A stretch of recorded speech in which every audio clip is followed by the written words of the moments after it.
Allez, on va passer donc à la finale. Pôle Espoir, Tours contre Béziers. Une catégorie Pôle Espoir de ce tournoi, Wardington 7. 19e édition au stade de la Vallée du Cher à Tours. Et est-ce qu'on peut imaginer, Kevin, que le public aura son favori lors de cette finale? La finale que nous allons voir à l'instant pour le Pôle Espoir, je me doute que le public risque de pencher pour Tours, étant donné qu'on joue à domicile. Et c'est la sortie des joueurs que vous voyez sur vos écrans. Voilà. Donc on entend bien hein, que Tours est très attendu et très soutenu. Merci de faire une ovation pour l'espoir de Béziers contre le Pôle Espoir de Tours. Allez, ça sera un coup d'envoi pour Béziers.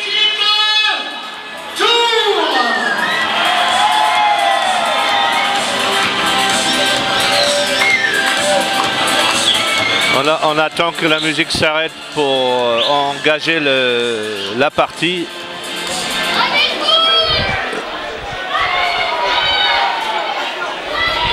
Et c'est Béziers qui va donner l'engagement.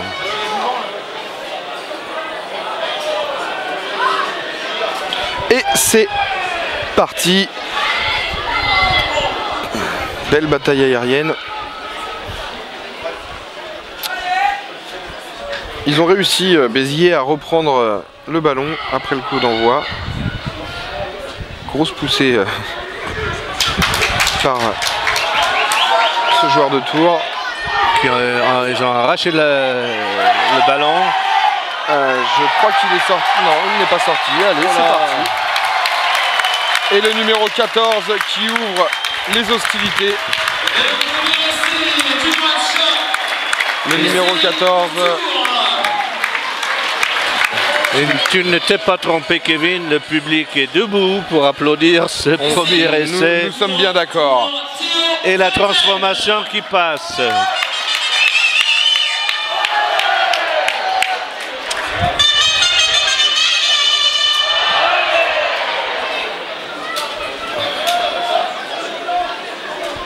Et voilà que ça démarre sous les chapeaux de roue pour l'équipe de Tours. J'ai l'impression que les spectateurs donnent de l'énergie aux joueurs de Tours. C'est possible. Ouais. Voilà il a passé le premier rideau et bien rattrapé. Béziers, bien rattrapé. On l'a fait tomber. Et l'arbitre siffle. D'accord, nous ne contestons pas l'arbitre. Je ne sais pas s'il y a une explication pour laquelle l'un des joueurs de l'équipe de Tours ne porte pas le même maillot que les autres. Et Béziers qui cherche une touche. Oui, je n'ai pas l'explication de ça. Peut-être simplement un oubli. Des fois. Ce maillot est resté à la maison.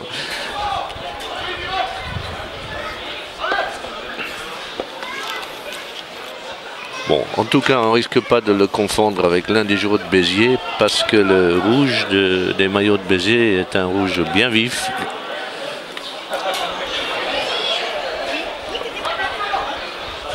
Il s'approche dangereusement de la ligne des Tourangeaux. C'est pas pour rien qu'ils sont en finale, je pense. Hein. On va vite le savoir. Les Tourangeaux qui se défendent. Oh, alors là, il y a une ouverture, il va aller au coin. Ah non, il est rattrapé. Pas moyen de contourner la défense. Ce joueur de Tours avec un maillot différent, eh bien Douglas, je peux vous dire qu'il a de sacrées cannes. Il est partout, il court très très vite. Oui. Et celui-ci court bien vite aussi. Le numéro 14 aussi court très vite et en plus a un gabarit assez impressionnant, donc j'aimerais pas me le prendre. Bon, Tours a réussi à s'éloigner de... Ah, petite faute, petite en avant. En avant. L'erreur est humaine, malheureusement. La première mêlée de la partie avec introduction en faveur de l'équipe de Béziers. Nous n'avons pas le nom des joueurs, malheureusement. Donc nous les appellerons seulement par leur numéro.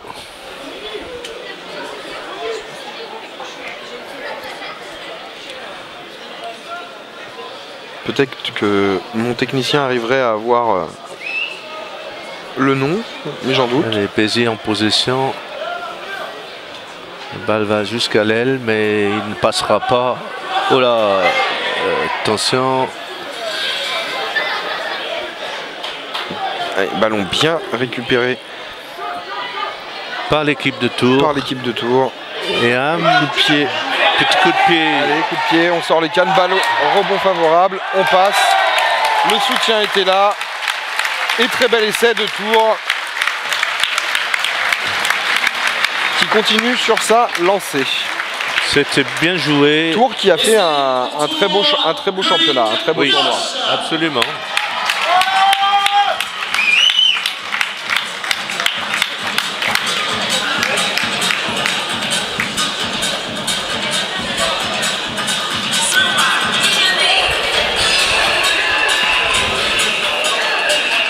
On peut se rendre compte quand même le niveau des jeunes de la nouvelle génération à venir.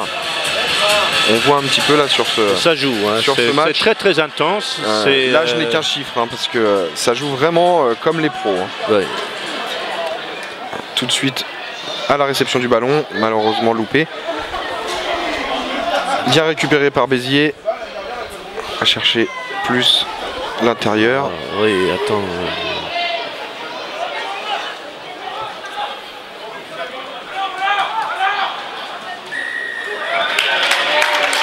Ben oui, la défense de l'équipe de Tours est féroce. Il récupère le coup franc. Oh là, ça par contre...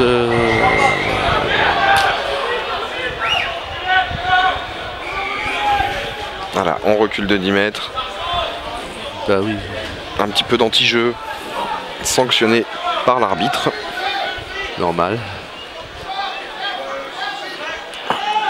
Un petit arrêt buffet pour le joueur de Tours. Oh, il n'y a pas beaucoup de place. Oh, quoique là, le lié, une occasion pour Béziers. Est-ce que qui balade un petit peu le deuxième rideau et il y va. Oui, il y va. Hein. C'était bien joué. L'essai est mis. Une feinte d'un côté, puis de l'autre. Et il arrive à aplatir dans le très coin. joli. Bon, transformation un petit peu difficile. Ah, oui. On va voir si le joueur arrive à s'en sortir.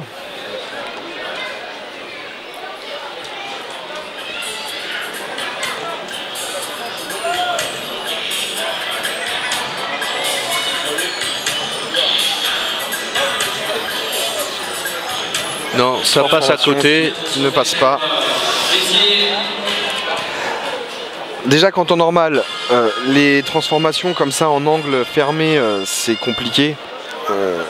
Avec un tee, un ballon bien posé au sol, un temps de concentration, c'est déjà difficile. Alors en drop, ça l'est d'autant plus. C'est sûr. Coup d'envoi de Béziers. Réception sans problème pour l'équipe de Tours. On veut combattre, hein. on fait dans le combat. Et ça change complètement de côté sur les extérieurs avec le numéro 14 qui met l'épaule en avant et qui arrive à se relever. Oui. Malheureusement une passe un petit peu débarrassée. Et lui aussi il a le centre de gravité très bas quand il se baisse un peu pour forcer le passage. La morphologie type du rugbyman nouvelle génération. Ouais. Très large en haut, assez fin en bas et avec de la vitesse. Autant vous dire que lancer, ça peut faire du dégât.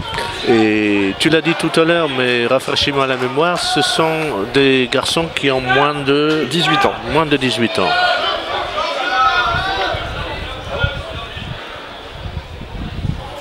Une petite glissade. Réussit quand même à conserver le ballon. Une chistera magnifique, bien exécutée. Allez. Et il revient dans l'autre sens. Loin. Voilà, avantage numérique, ça peut aller au bout.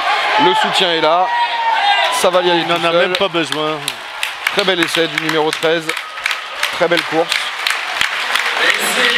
Et Tours qui prend l'avantage considérable dans ce match. Et c'est fortement applaudi par le public local.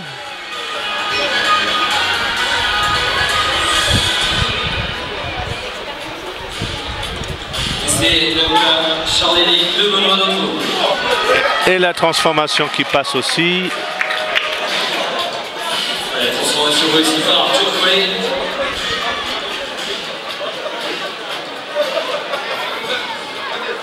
« 21-5 pour l'équipe de Tours. 21-5 pour le Pôle Espoir de Tours. Commence à creuser l'écart.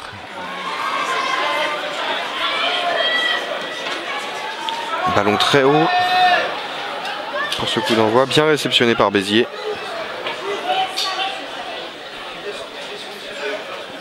Allez, ballon vite écarté sur les extérieurs. Bonne défense. Ah, l'ailier relâche le ballon pendant le plaquage. Et c'est de nouveau l'équipe de Tours qui est en possession du ballon. Allez, Béziers pénalisé. C'est reparti. Un petit coup de pied bien récupéré par l'équipe de Béziers. Une petite mésentente du côté Béziers, je pense. Le numéro 20 qui attendait une passe croisée, qui n'est jamais arrivée. Oh, une passe un peu violente, relâchée par l'équipe de Tours. Et ce sera la mi-temps. C'est la mi-temps. Le score 21-5 en faveur du Pôle Espoir. La mi-temps, donc 21-5 pour l'équipe de Tours qui joue à domicile. Donc qui est d'autant plus motivée, on peut le comprendre, de par la présence des familles des joueurs, des amis qui sont venus les soutenir. Ce tournoi, c'est aussi un petit peu le leur. Donc c'est très bien pour eux d'être à ce niveau-là. En effet. Peut-être juste deux mots en anglais pour expliquer à nos amis anglophones. After the ladies final that you've just been watching, won by the favorite, the Japanese team, which we saw celebrating with the cup. This match, that it's half time in this under 18 final with the local team, Tour, the local favourite, against Béziers. And the score at half time is, rappelle-moi le score à la mi-temps. 21-5, il me semble. 21-5 in favor of Tour.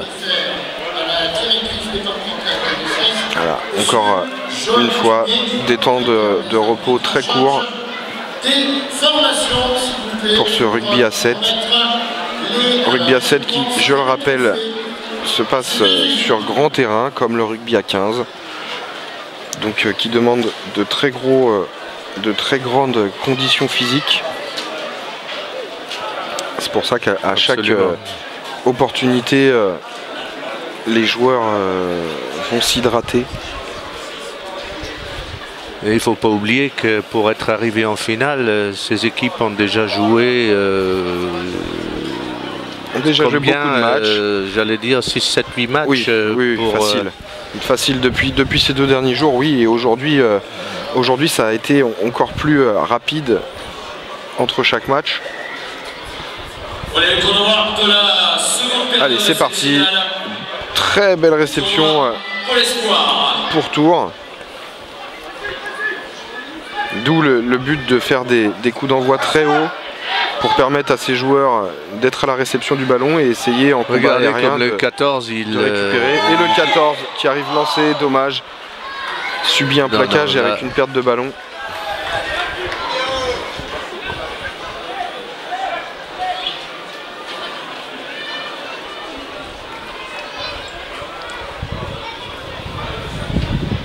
Un en avant, pénalisé par une mêlée.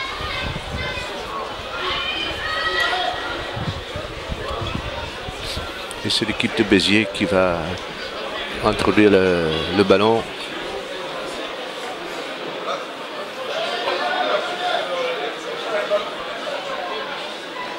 C'est fait. Et introduction de Béziers, sortie Béziers, conservation du ballon pour Béziers. Très bien, c'est bien en place. Individuellement, certains joueurs arrivent à faire la différence.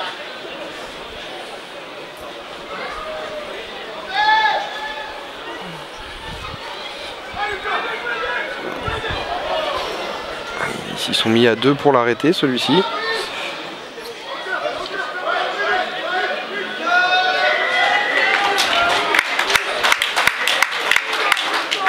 Oui, l'équipe de Béziers est menée, mais ils se défendent crânement, ils cherchent à donner du jeu. Mais les Tourangeaux ne laissent rien passer.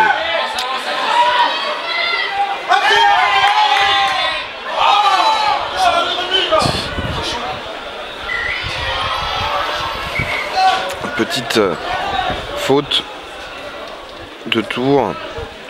On peut mettre ça, je pense, sur le dos de la fatigue accumulée au long de ce week-end. D'ailleurs, le joueur qui a commis la faute sort. Je pense que le coach a compris qu'il était fatigué. Et il fallait du sang frais.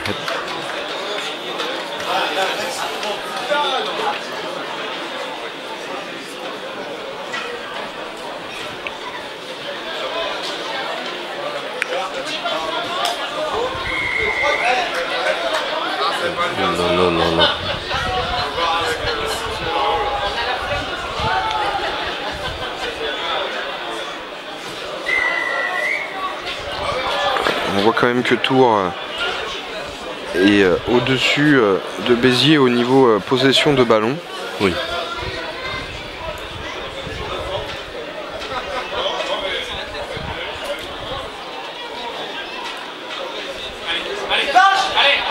Allez, ça peut aller au bout. Alors, est-ce qu'il a réussi à aplatir? Je ne crois pas. Nous n'avons pas d'arbitrage vidéo. L'arbitre demande à son arbitre de touche ce qu'il a vu.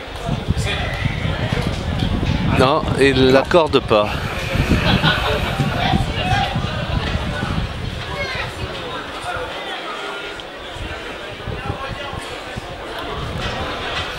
Et il leur donne une mêlée à 5 mètres.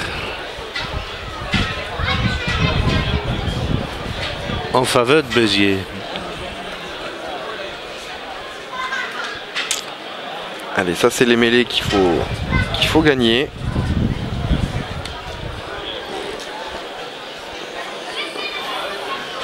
C'est fait. Voilà, c'est bien. Fait. Et ça nous permet d'écarter un petit peu et d'essayer une contre-attaque. Dommage, une contre-attaque, mais malheureusement le ballon est tombé. Oh, et le 14 qui, de par son physique, a réussi à s'imposer en force. Voilà. Très bel exemple de contre-attaque. Voilà.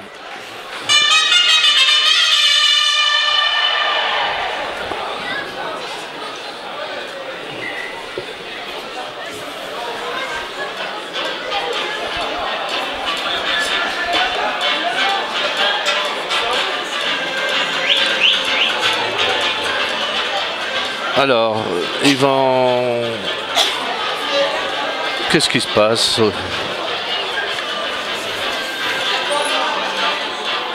Alors, essayez de raccorder.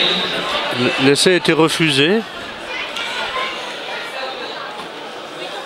Nous n'avons pas très bien compris pourquoi.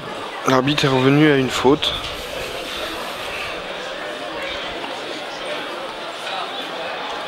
Grosse poussée de Béziers.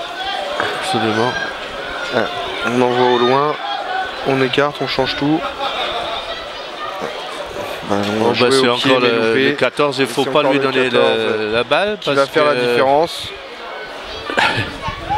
Il court comme un lapin. Je pense qu'il était légèrement hors jeu.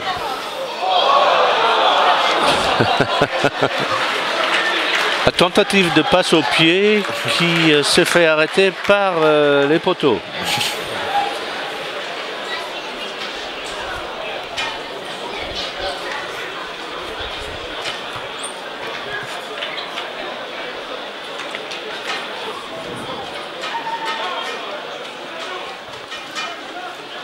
Et Béziers va dégager. Ah, petite balle dans les mains de son partenaire. Mais ensuite un en avant qui va nous donner droit à une nouvelle mêlée.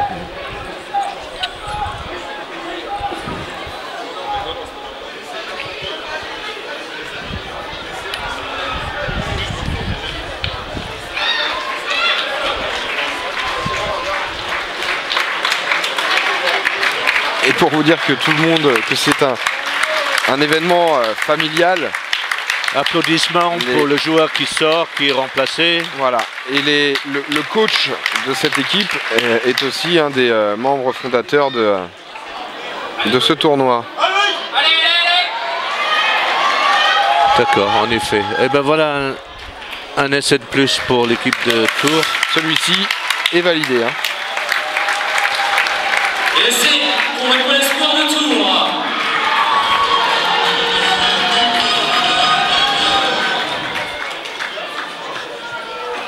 Et la transformation sans problème.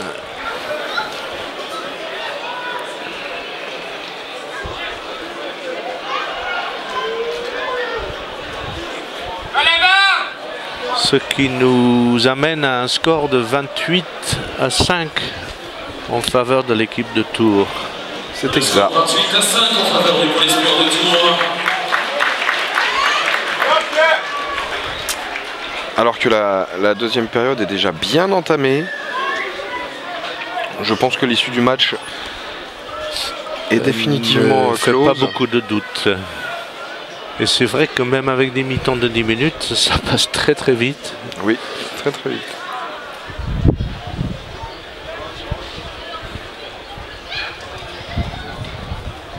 Est-ce que Béziers aurait le temps de marquer Petite le feinte. nombre d'essais? Petite feinte. Ah oui, mais il se fait rattraper.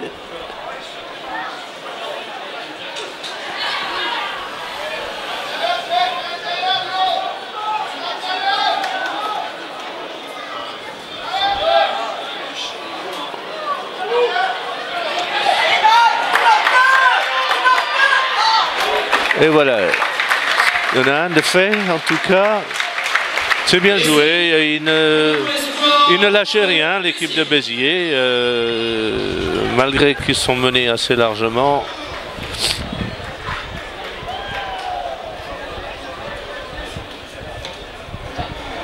Transformation. Ah, mais la transformation était un peu approximative et c'est passé à côté. 28-10, il y a 18 points d'écart. Ça fait 3 essais transformés. Est-ce qu'il y a le temps? C'est peu probable.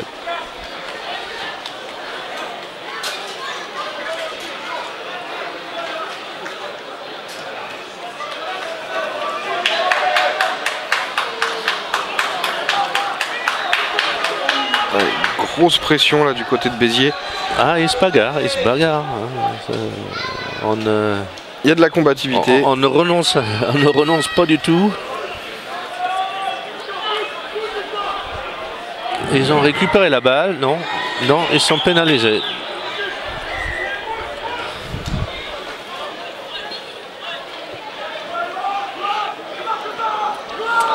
Une petite feinte de passe qui permet de choper l'intervalle. Et le joueur de Tours va tranquillement aplatir Et accorder donc un essai supplémentaire. Bah oui, on est tout de suite punis, l'équipe de Béziers concentrée sur l'attaque, une feinte et 7 points de plus pour l'équipe de Tours.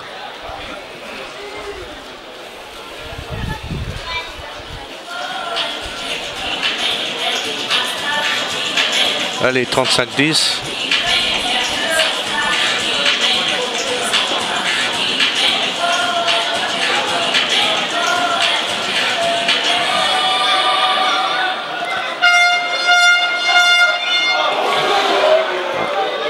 Grosse pression du numéro 1 de Tours qui était à la réception du ballon. C'est pas parce qu'on est en fin de match qu'il faut se relâcher. On arrête de jouer. Exactement. D'autant plus que les joueurs se sont bien mis en tête que c'était une finale et que derrière, il y avait la 3e mi-temps. Et voilà. Fin du match, donc le coup de sifflet final à Béziers. Avec une victoire de l'équipe de Tours, 35-10.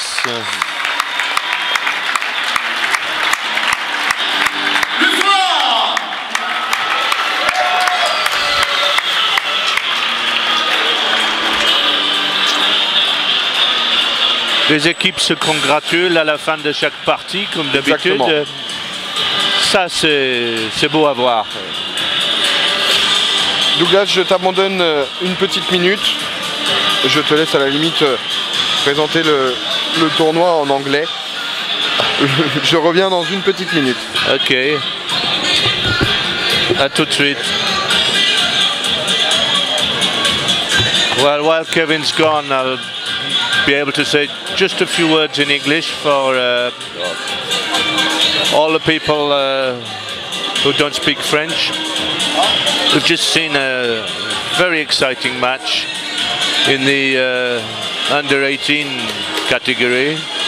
The final between the local heroes of Tours and the team of Béziers, who fought bravely but ended up losing 35 points to 10.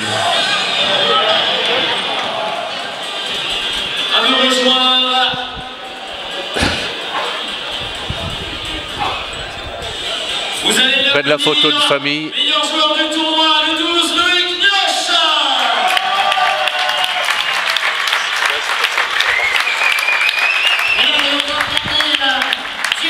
Je crois que j'ai aperçu Sylvestre.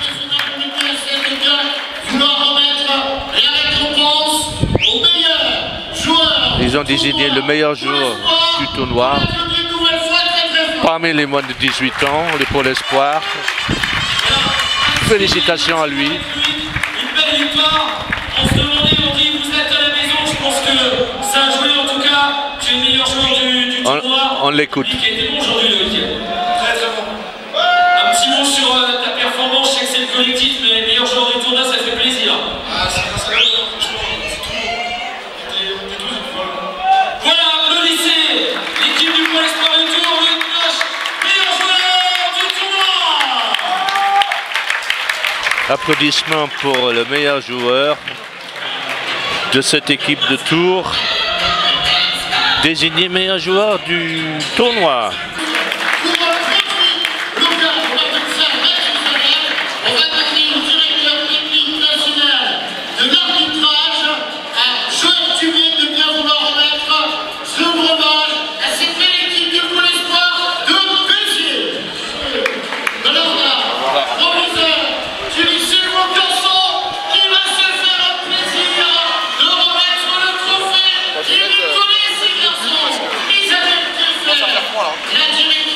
Vas-y.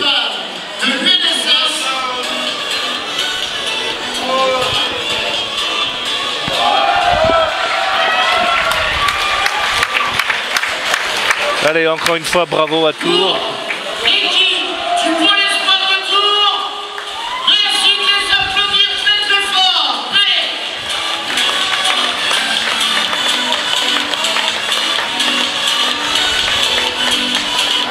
Non mais le tournoi de Tours, le Worldington est en pleine progression depuis maintenant 20 ans, mais c'est très très belle. Voilà, c'est un très bel événement, je pense que c'est un des plus beaux événements au monde, je le classerai derrière le tournoi de Dubaï. En termes d'organisation, il se positionne vraiment très haut. Maintenant qu'il y ait des équipes internationales, ça va faire monter le niveau, c'est ce qui est en train de se passer. Je trouve que c'est très très bien. Et oui, on sait que les Jeux Olympiques sont très fédérateurs et on espère vraiment de tout cœur que l'équipe de France se qualifiera lors du championnat d'Europe. Et je pense qu'après les Jeux Olympiques, on parlera encore plus de rugby à 7 et le rugby à 7 sera beaucoup plus pris en compte, même si aujourd'hui il y a beaucoup de choses qui se font, mais le grand public n'est pas tout le temps bien informé. Et le rugby à 7 a besoin d'événements comme le tournoi du Hinton 7 pour se faire connaître et puis pour fédérer. Voilà, je trouve que c'est un très bon exemple qui devrait être suivi par beaucoup plus de sites en France.